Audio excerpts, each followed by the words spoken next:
Ah, it's good for drinks. Yes. Yeah. Thank you.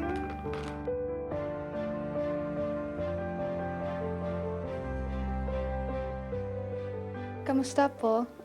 Thank you for this opportunity to interview. It is such an honor. Did you already want to be a lawyer when you were a child? My mother and my father are lawyers, but also human rights lawyers as well. So at such a young age, I was already inspired to become who I am now. You are now in the Netherlands. Why? And I am here in the Netherlands under the Shelter City program. It's nice to be here. It's nice to be in a foreign country, to live in such a very comfortable place. But with the way things are going back home, further attacks against human rights defenders, somehow you would feel the need to be with them at such a critical time. Was there one moment when you realized how dangerous the situation was becoming in the Philippines? Yes.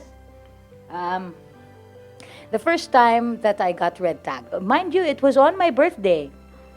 Yeah, on 2018. If you work for all these rights, the state, the Philippine government, would label you as a terrorist, as if demanding for a dignified life is a crime, no? So that is what's happening. It's not an effective way to stop the human rights movement by just killing all of us, because sooner or later, others will follow suit.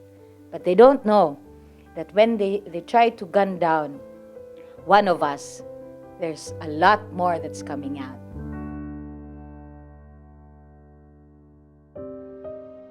Do you think you can still go back to the Philippines and do your job there?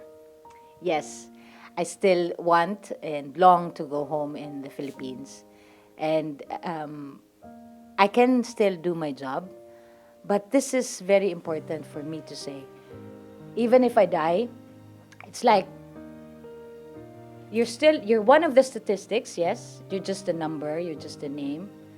But then it would fuel a lot more, as I have seen with our colleagues who have been gunned down.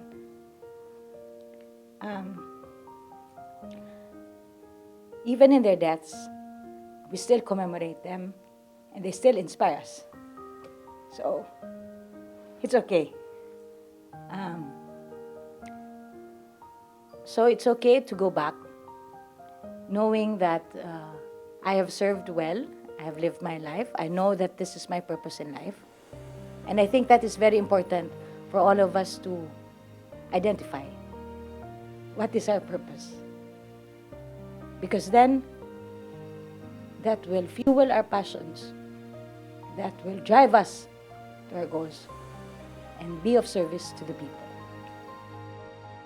You can really say at one point that enough is enough, like I should really be enjoying life without all these threats and surveillance to me and to my family, no?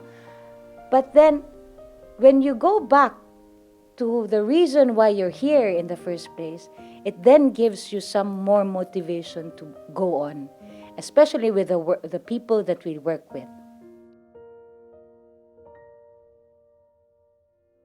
Why are the indigenous rights so important to you? Okay. This is also strikes very close to the heart. You know what? They are very wise. They developed it with the way of life that they have, with their deep connection with nature. And that's what really struck me the most. So in times when I feel like giving up, I remind myself of them. The red tagging against us, lawyers, affects not just ourselves, but also our families, especially the mental health of our families, no? And the safety of our clients as well. So it's a tough situation to be in, to be honest. Yeah. How do your parents feel about everything you're doing now? For a time, though, my father was afraid, but my mother, she's not afraid. She's a fearless woman, no? In fact, it was from her that I gather strength, that even if we are put to death, if we are gunned down because of because of what we do, she would say that it is part of the territory.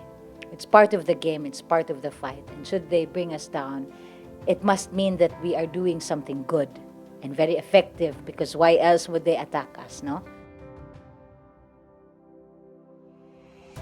What are the lessons people around the world should take from these experiences and events?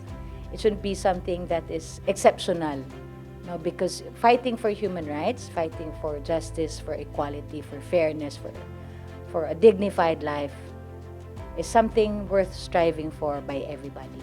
So we should be able, not just the group, but everybody should be actively involved in this human rights movement. I think what you're doing now is such a big step to achieving that. The honor and pleasure is mine to be able to know that the next generation is not at a loss of human rights defenders such as yourselves. Thank you so much. Thank you. Thank you. Maraming salamat po.